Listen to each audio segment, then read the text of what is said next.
For some reason, a lot of people think that knowledge is neutral and apolitical. The assertion that knowledge can be separated from identity assumes that learning is additive, that facts accumulate in our minds without altering the structure of the self. But cognitive neuroscience has shown repeatedly that this assumption is false. Contemporary theories of learning describe the brain as a prediction machine, constantly generating expectations about the world and updating them based on feedback. Learning in this framework is not the acquisition of neutral facts, it is the recalibration of predictions about what will happen and who the learner is in relation to those outcomes. When somebody answers a question and they are corrected publicly, the brain doesn't store the correct answer, it stores a social prediction. Because our brains physically cannot distinguish between academic and social feedback. Neuroimaging studies of the brain show that regions involved in error monitoring, like the anterior cingulate cortex and the insula, are both activated when a person makes a cognitive mistake and also when they experience social evaluation or rejection. In other words, being wrong or being corrected is never just informational, it's relational. When somebody receives feedback, the brain updates multiple models simultaneously: the accuracy of their original response, the reliability of the environment, and the learner's own predicted value within that environment. And over time, these updates accumulate into a person's identity. This is why knowledge is not neutral. The same content delivered under different conditions produce different learners. Research on self-concept formation shows that identity is not a stable trait, but an emergent property of repeated prediction confirmation cycles. Our brains ask over and over and over, what happens when I try? What happens when I speak? What happens when I don't know everything? And when the answers are consistently negative or excluding, the brain adapts by reducing cognitive risk-taking, narrowing attention, and suppressing internally generated thought. And from the brain's perspective, this is rational. This means that classrooms are not simply sites of knowledge transmission. They are identity training environments. Students learn whether their thinking is welcome, whether their questions are tolerated, and whether their presence improves or destabilizes the system. And these lessons are encoded at the level of attention, motivation, and neural connectivity over time, and they become the self-beliefs that feel innate to each individual person, even though they are learned. So when I say that knowledge is not neutral, what I mean is this: learning always answers a question much deeper than the curriculum will admit. It's not what do I know, it's who am I allowed to be while learning this thing. And before we talk about how students can find themselves, we have to understand how systems teach them who to become. Because if knowledge was neutral, learning wouldn't change who we think we are. But it does. Let's get into it. Detox starts now.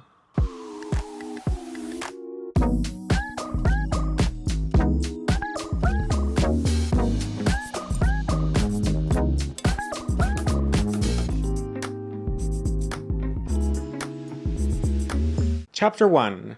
Identity as a plastic internal model. Like I said in the intro, the brain is a prediction machine. It builds internal models to anticipate what will happen next in every situation so it can act efficiently and avoid metabolic waste. Identity is one of those models, a long-range prediction about what happens when I act as myself. So this is less about individual moments and more about patterns of experiences. The brain asks questions like, when I make a mistake, what happens? When I hesitate, what happens?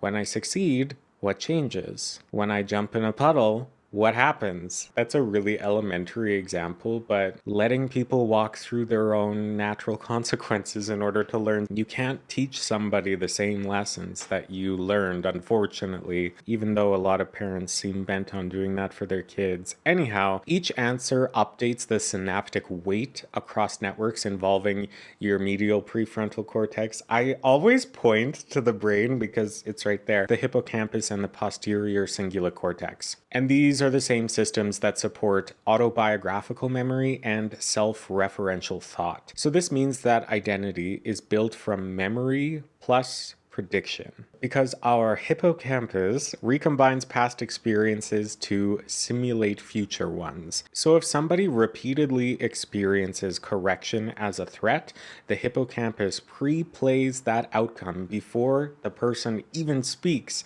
and that pre-play matters here an incredible amount. Studies on anticipatory neural activity show that expectation alone can suppress engagement before an action even occurs. So in classrooms, this looks like students just not trying. But neurologically, the decision was made upstream before it even got conscious attention. So let's go through an example here. Two students give partially correct answers.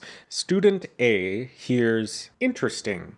Tell me more." And student B hears, "No, that's not right. Who can fix it?" Over time, student A's brain learns that partial ideas are safe to explore and that my thinking has value even when it's incomplete. In contrast, student B's brain learns that visibility is risky and accuracy is the price of participation. Oh, that's a sad line. So while these sound like self-beliefs, they are actually predictive priors. Our medial prefrontal cortex encodes these patterns as self-relevant probabilities. How likely am I to be rewarded or punished for acting? And once encoded, they bias attention, motivation, and even memory retrieval. And this is where people get confused and think that students or learners in general lack confidence. What they actually lack is evidence that their model is incorrect. And if you add stress to this picture, so time pressure, public evaluation, high stakes grading, all of these things up the stress hormone cortisol. And cortisol alters plasticity in the prefrontal cortex and hippocampus, reducing flexible learning and increasing reliance on habit-based predictions. So in plain terms, the brain just stops updating these models and they just rely on what they already know. And this disproportionately affects students in under-resourced or highly surveilled environments where mistakes feel more costly or autonomy is lower. So while socioeconomic status doesn't determine intelligence, it strongly shapes the conditions under which identity models are formed, and these models have a high correlation with intelligence. So a student who grows up in environments where compliance equals safety will build a different internal model than a student whose environment rewards expectation. Same brain, different predictions.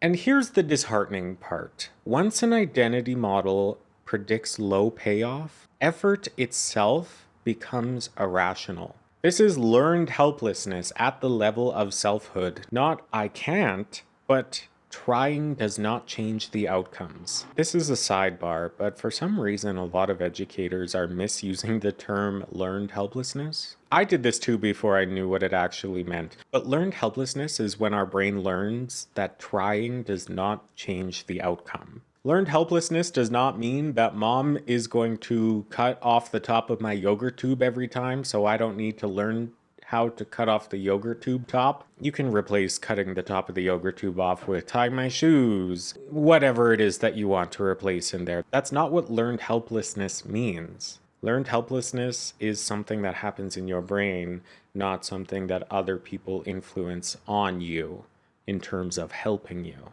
Learned helplessness is only achieved when nobody is helping you.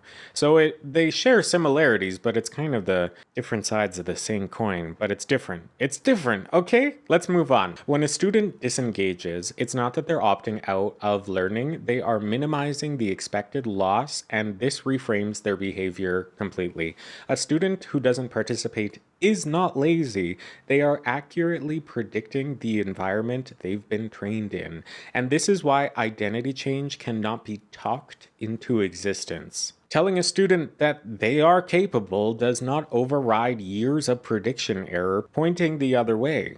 The brain updates identity only when reality consistently violates their expectations, which means different feedback patterns, different participation structures, different risk profiles. This is where we can focus the majority of our efforts as educators. So my model of weird pedagogy here destabilizes identity models by changing what is safe to do.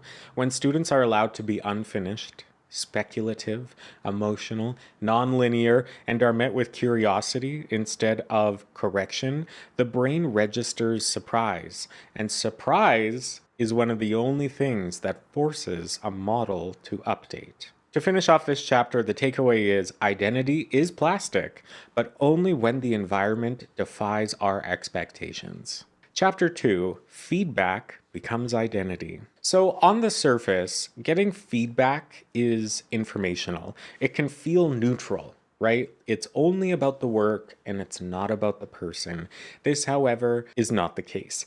From a neurobiological standpoint, feedback is a prediction signal. It tells the brain whether its internal model is accurate, valuable, or safe to maintain. And the younger you are, the heavier that signal lands. So when somebody hears, "Good job," "Not quite," "You're behind," "You're smart," "You're difficult," their brain is updating a self-model, and the brain is constantly running predictions against these models. Am I competent? Am I safe here? Do my answers get rewarded or threatened? It's incredible to me that our brains are using the basic scientific model of hypothesis, test, and reflect constantly, whether we know it or not. And this feedback is one of the most powerful data points used to update our self-models. Our brains are scientists, and they don't even need us to be a part of the scientific inquiry. And feedback is really difficult because it activates the same neural circuitry involved in social threat and reward. Particularly, I keep talking about the anterior cingulate cortex, but if you saw the last episode, you know I'm obsessed with it. And I am, because it's a part of all these things. Anyway, feedback arouses the anterior cingulate cortex and the insula, and these regions are associated with pain, error detection, and belonging. So negative feedback is more than just feeling disappointed or sad. It is processed by the brain as a relational risk. And this is why oftentimes students don't disagree with feedback, they defend against feedback. So in my classrooms, whenever somebody presents something to a group of people, I will always ask for stars and wishes from the audience. So stars are the things that they thought the presenters did well, and wishes are the things that they wish the presenters did more, differently, less, not at all, anything like that. So the wishes have to start with, "I wish you did and then they continue. And this has worked really well for me over the years, particularly with the very strict rule that while somebody is giving you a wish, you can't talk. This isn't your moment to talk about what somebody is saying, about what they would do differently about your work, because ultimately, it does not matter. It's your responsibility to listen to the wishes of others when they're giving feedback, and you might want to accept their wish. But it's so interesting to me how innately people will defend against those wishes. And by training brains to just accept it and not feel like they need to defend it, it almost always produces more quality work in the long run. And that's just my anecdotal experience in classrooms, but I've definitely seen how people will defend themselves against feedback, even when it's something that doesn't need defense. And a big reason as to why people will defend themselves is because feedback threatens our self-model. And if that happens, the brain does what it always does when it's under threat. It protects the model and not the truth. If our brains feel under threat, they will protect the model and not the truth. Oh, that's upsetting. We are so biased. That's why some people shut down. That's why some people argue. That's why some people become perfectionists. And worst of all, some stop trying before they can fail. And these are all adaptive responses to identity level threats. I swear, this whole series is just therapy for me, but I'm glad you're here along for the ride. The next line here says, now let's make this worse. Repeated feedback doesn't just update identity once.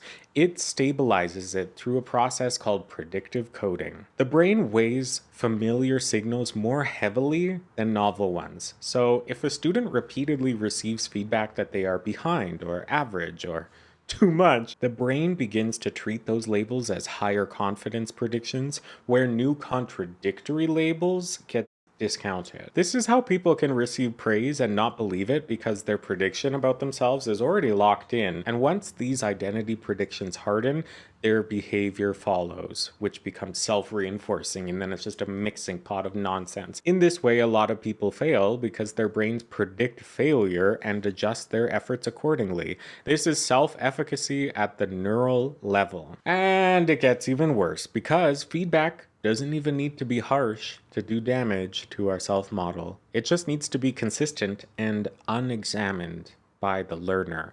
Even well-intentioned practices like ranking, tracking, ability grouping, constant correction, public comparison, that is not well-intentioned. I don't care what you say. But all of these produce identity level learning, and they teach students who they are allowed to be in the system. We can intervene here by changing how feedback is metabolized and how it's delivered. Is my feedback going to update this student's models of skill or identity? Does this feedback invite revision or compliance? And does this feedback preserve the learner's sense of agency? Asking yourself these questions will reduce the chances that your feedback is becoming identity laden, because once that happens, learning stops being about growth and starts being about self-defense, and you cannot out-instruct a brain that thinks it's protecting itself. Chapter 3, Prediction Meets Selfhood. So far, we've talked about identity as a plastic internal model, and feedback is one of the strongest forces shaping it. None of it fully explains why some learning moments feel so charged. For that, we need to talk more about prediction. So when we engage in any action, our brain is making predictions, right? Will this confirm that I'm smart, or will it expose that I'm not? It's often a very harsh false dichotomy. Will this move me closer to belonging or further away? And in this way, cognition becomes personal. Prediction errors tied to identity activate these threat processing networks in our brain, including the ACG, see, she comes up again, and the amygdala. And these regions do not care whether the threat is physical or social. A violation of self-perception registers as danger either way. So if a student who predicts that they are bad at math gets a hard math problem, the brain is not neutral. How could it be? The brain is bracing, and if that outcome proves their prediction, the brain experiences relief, not success. Confirmation. This is the self-fulfilling prophecy that we see so much in classrooms, and it happens so much because being right about being wrong feels safer than being wrong about who you are. This is why a lot of people will unconsciously steer themselves towards outcomes that protect their identity model, not because they want to fail, but because predictability beats possibility when safety is on the line. And this also explains why growth can feel so threatening, because learning at its core requires prediction errors. Something has to not fit. Something has to surprise the system. But if identity is so tightly bound to performance, then prediction error isn't informative, it's destabilizing. I always feel my blood pressure rise while I'm recording these. Learning requires prediction errors, and identity tries to eliminate them. And cognitive dissonance arises because the error doesn't challenge a belief, it threatens a self-model. Cognitive dissonance theory frames this as the psychological discomfort from holding incompatible beliefs. Modern neuroscience takes this a bit further by saying that dissonance activates regions associated with conflict monitoring and threat detection, particularly in the Anterior cingulate cortex. She's in everything. She's involved in everything. She's so small. You tell me the last time the hippocampus worked this hard. Never. Anyway, and the ACC often recruits prefrontal control systems to resolve the discomfort. Again, not by updating the model, but by protecting it. Lying to yourself. So if a student's internal model is, I am smart because I get things right, then an error doesn't register as data, it registers as an identity threat. And the brain has two options at this point. Update the model, which is painful, metabolically costly, socially risky. Or, number two, release the dissonance by dismissing, avoiding, rationalizing, or just fully suppressing the error. And under threat, the brain overwhelmingly chooses option 2. Neuroimaging studies show that when people experience dissonance, activity increases in conflict monitoring regions, followed by rapid recruitment of control networks that bias interpretation towards self-protective conclusions. So, in other words, the brain doesn't ask, what can I learn from this? It asks, how do I make it stop? Let's bring this back and imagine this more in classrooms. If a learning environment ties worth to correctness, or punishes visible uncertainty, rewards speed or fluency or empty confidence, or frames mistakes as failure rather than signals, then students learn to associate prediction error with danger. And at this point, as we know, curiosity leaves the room. Not because the student doesn't have it, but because curiosity creates dissonance. You need dissonance to be curious. If you already know everything, the world is boring. Asking questions, testing ideas, or playing with uncertainty increases the likelihood of being wrong, and the brain, who tries to minimize internal conflict, opts for certainty over exploration almost every single time. This is why high-achieving, perfectionistic students often struggle the most with creative or conceptual learning. Their brains are extremely good at error avoidance. They've learned to keep their dissonance low by staying within all of the known rules. That looks like success until the model requires revision instead of performance. I've been smiling because this is exactly how I grew up. For a long time, my own sense of self was built almost entirely around being prepared, being right, being dependable, and I learned early that getting things right kept me safe. And being thorough meant I wasn't questioned. Being in control meant that I was never blindsided.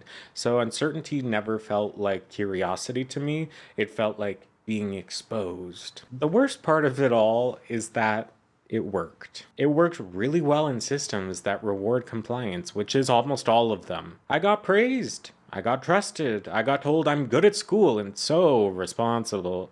But quietly, something else was happening in my brain. My identity started to live inside prediction, or inside correctness. And that's never a good place to be. So when research talks about how the brain tries to minimize prediction error, how it prefers the known versus the uncertain, I didn't just understand that academically, I also understood that at a deep metabolic level buried in my psyche that I was completely unaware of. I could feel it in my body as I was doing the reading for this episode. It made me tense in the same way that ambiguity did when I was 14. In the way play felt indulgent or risky and that I was wasting time. In the way that being wrong felt bigger than the mistake itself. It took me a really long time to figure out that this wasn't just a little personality quirk of mine. It was a nervous system that learned at a very young age that stability comes from control. And once you see that, you can see how schools so often teach that exact same lessons to the students that are moving through the K-12 system right now. Not intentionally or maliciously, but oh my, consistently. Because when learning environments reward this idea of correctness more than exploration, predictability then matters more than curiosity. So students sure are learning content, but they're learning who they're allowed to be while they are learning that content. And for some of us, that becomes a self built around vigilance instead of openness. And in some ways, this idea of cognitive dissonance is not a problem, but the felt experience of learning when your identity is involved, which is almost always, it feels like the brain is being asked to update a self model instead of just a fact. And that's why belonging matters so much to this conversation. Because when students feel that they belong to a group independent of their performance, any dissonance that they feel becomes very tolerable. The brain can sit in the discomfort long enough for learning to actually occur when people feel part of a group. The anterior cingulate cortex flags the mismatch, but the system doesn't escalate that into a threat because they feel safe. So instead of shutting down, they stay curious. Our task here is to teach students to stay with that dissonance long enough to let their models change. That's not being soft. That's not being a snowflake. That's about lowering identity stakes. Because when identity stakes are high, the brain prioritizes protection over learning every single time. You're not going to be the one who's different, I'm sorry. This is often the quiet damage of traditional schooling. Not that the learners are learning wrong things, but they learn themselves into being people who expect less from their own futures. Because when prediction meets selfhood in an unsafe system, curiosity turns into caution. Exploration then is a performance, and learning becomes a rehearsal for staying small. But when prediction error is made safe and the brain learns that being wrong does not being at risk, identity stays flexible. And flexible identities learn. Belonging isn't emotional decoration. It's the signal that tells the brain whether it can afford to change. Belonging isn't emotional decoration. It's the signal that tells the brain whether it can afford to change. Welcome to my cult. Blows my mind that I've been here for 45 minutes. Okay, let's wrap this up with the conclusion. Belonging as a cognitive signal. If there's one thread that has been running through this entire episode, it's not that learning only changes what students know, but it also changes who their brains predict they are allowed to be.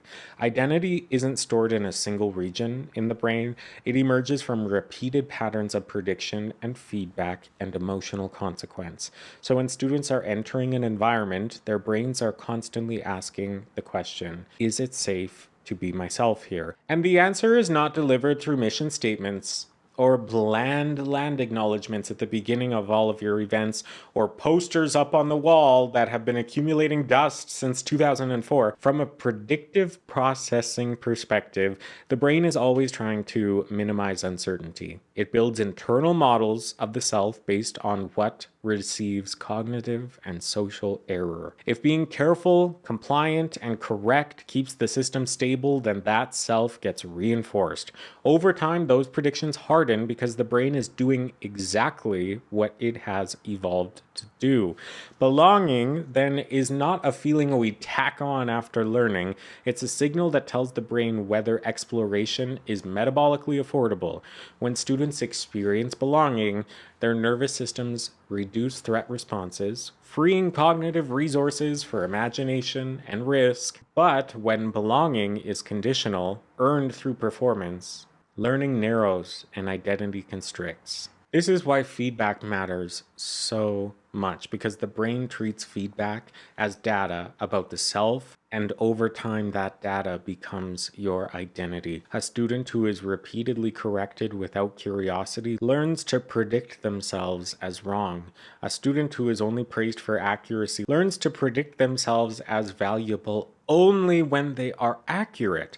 A student whose weirdness is tolerated but never engaged learns to hide it. It's so wild to me that you can misuse predictive processing in either direction, in good ways, in ways we think are good ways, and bad ways. And the way that I bring this into my practice is that I never say anything is right or wrong, especially when somebody musters up the confidence to put up a hand and give an answer, even if somebody is completely out to lunch and they're not even close to the answer I want. I always respond with this. Okay, I understand why you would say that. How can we go further?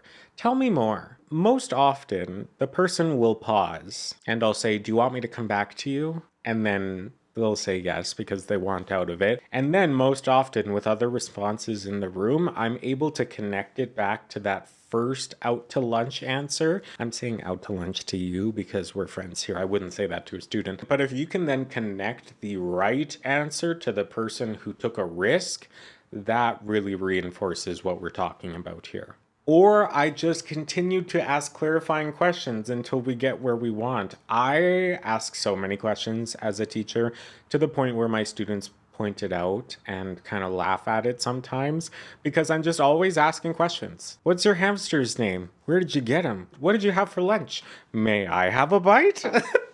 For whatever reason, that one really gives surprise to students when they're like microwaving their lunch and you're like, that smells good. What is it? And then they tell you and then you say, may I have a bite? But then they can call your bluff and say yes. And you didn't want to eat that, but you literally asked for it and they said yes. So now you have to take a bite. Anyway, where was I? In my experience, a lot of educators struggle with these concepts because they seem very abstract.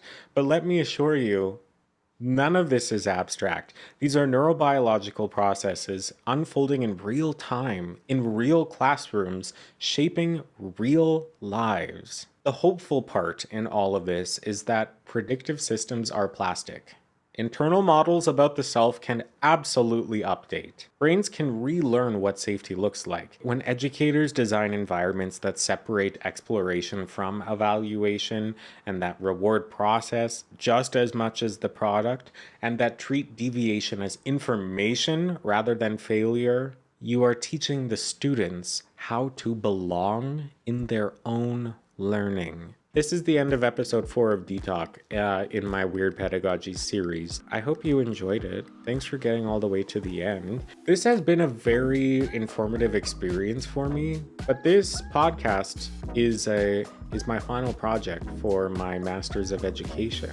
You know, I'm kind of hitting two birds with one stone out here, getting evaluated in university coursework while producing my podcast. Doing this in an academic way is something that's a little bit new for this series, at least, and I'm really liking it. To be honest, I didn't think that I learned very much in my master's program, but it's been 3 long years, and now that I'm actually sitting down and saying these things to you, I didn't think like this before I started, so it is cool. So thanks for sharing this journey with me, and subscribe, like or dislike. Call me a gay slur in the comments. You do you, bestie. But if you would do that, there's no way you made it this far. Let me leave you with this. Learning environments are not neutral, and identity is always being shaped, whether we intend it or not. The most ethical question that we can ask as educators is not, did they get it right? But rather, what did their brain learn about who they are while they were trying